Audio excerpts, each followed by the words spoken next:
My name is Bente, I'm the Norse Witch, and in this week's video I want to have an honest conversation with you about things that I struggle with within my practice.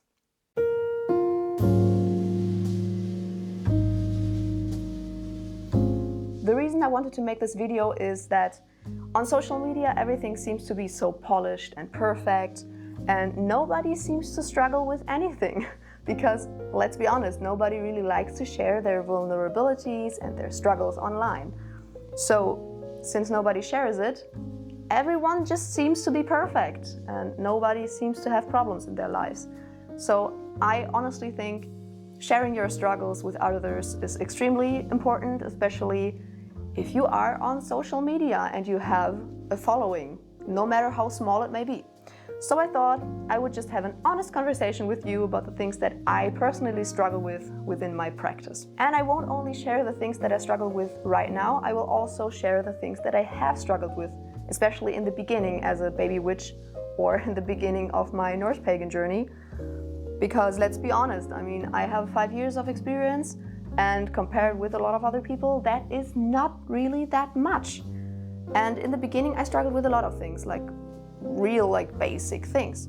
So I thought maybe that will help someone.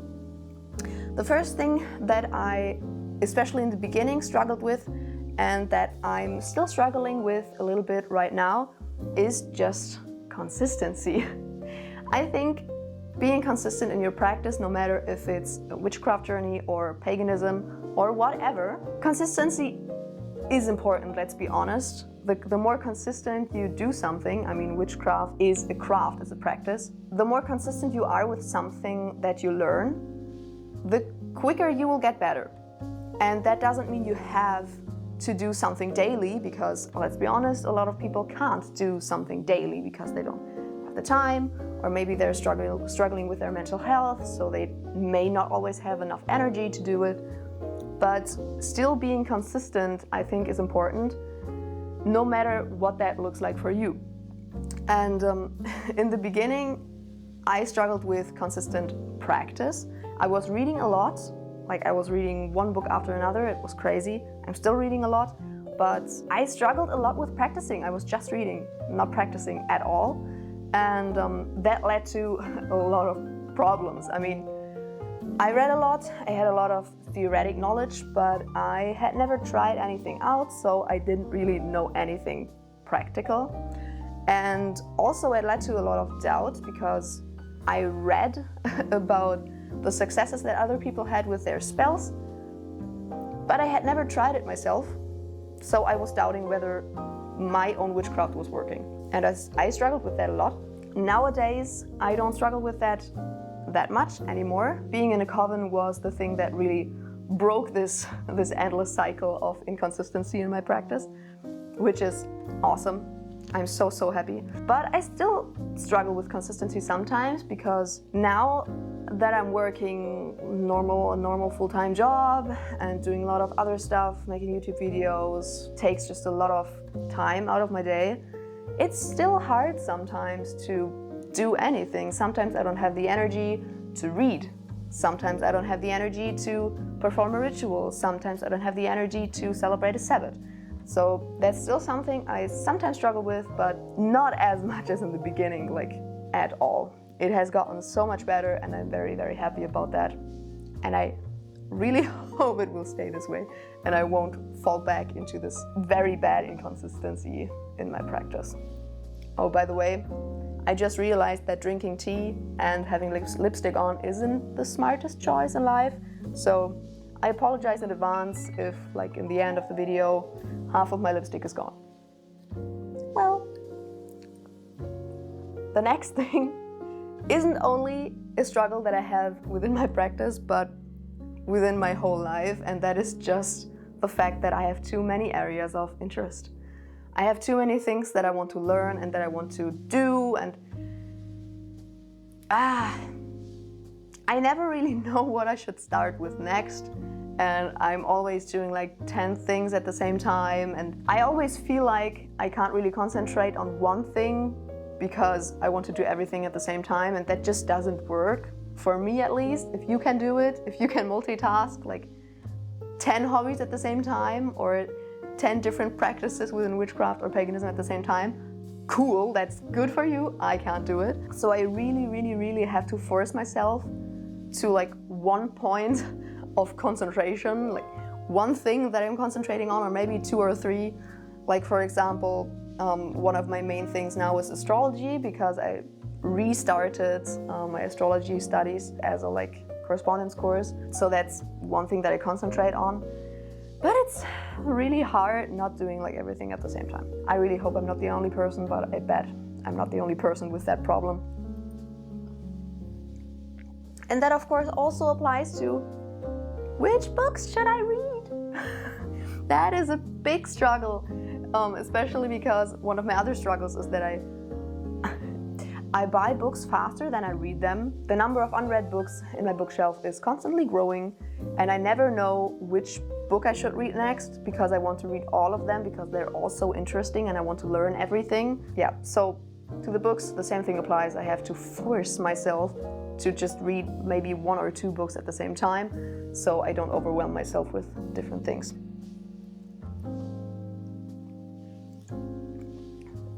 Comment down below if you have the same problem. Make me feel not as lonely and stupid. The next thing that I sadly really struggle with is grounding and staying grounded. I have days where it's really easy, and that is most of the times on the weekends or during vacation, when I have the time to ground and to stay grounded. But yeah, the problem is mainly, I think, that my job, I'm a software developer, is so rational and it's so like mind-based that after work I always feel like I'm not within my body anymore, kind of. I'm kind of above myself or in my head, and it feels really weird and I hate the feeling. And additionally, I have a chronic migraine, so that doesn't help at all. I always feel extremely ungrounded when I have a migraine. It's awful. So I have to put a real big focus on staying grounded, and on the weekends and after work to just do things that don't really have to do that much with rational thinking. Yeah, I have to keep a really good balance. Otherwise, I'm just ungrounded 24/7, and that's awful. It feels awful. And another reason for that is another thing I struggle with, and that is connecting to nature when you're living in a big city. I'm living in the 2nd largest city in Germany, and I'm not, fortunately not living like in the city center. I would die basically if I would live in the city center, but there's still not that much nature around, especially no wilderness like at all. I have a graveyard nearby and like a park, but it doesn't really feel like nature because it's man-made and there are so many people around. And if I want to go into like real nature and be at least alone for like 15 minutes without other people hanging out around me, I have to drive like 1.5 hours. And that really sucks. So I'm currently looking for a place that's outside of town, somewhere next to a forest or something where also my cats can go outside and stuff. And I think that will really help me. Also, like having a garden, being just able to go outside and stand on grass and soil bare feet, because I can't do that here. If I go outside, I'm on the street. Cool. Not really that nice, especially if there are so many people around. So that is something I really struggle with, that I really want to change, but it's not that easy finding an apartment with 5 cats. So we'll see when I will be able to move outside of town. I'm excited for it. And I really hope that being grounded and staying grounded will be easier for me, and just connecting to nature, because my plan is, as soon as I'm not living in the middle of a city anymore, I will just spend so much time outside, like every morning just going outside in my garden, grounding, centering, meditating, connecting to the earth. Oh, it will be so nice. I'm so excited for it. But until then, I will have to struggle on and put a lot of time into like traveling to nature. And another thing that I struggle with, because I'm living in a big city, is where do I put my spell remains and my offerings when I'm done with them, normally I would say, okay, give them back to nature, bury them somewhere. But, well, if there is no nature around,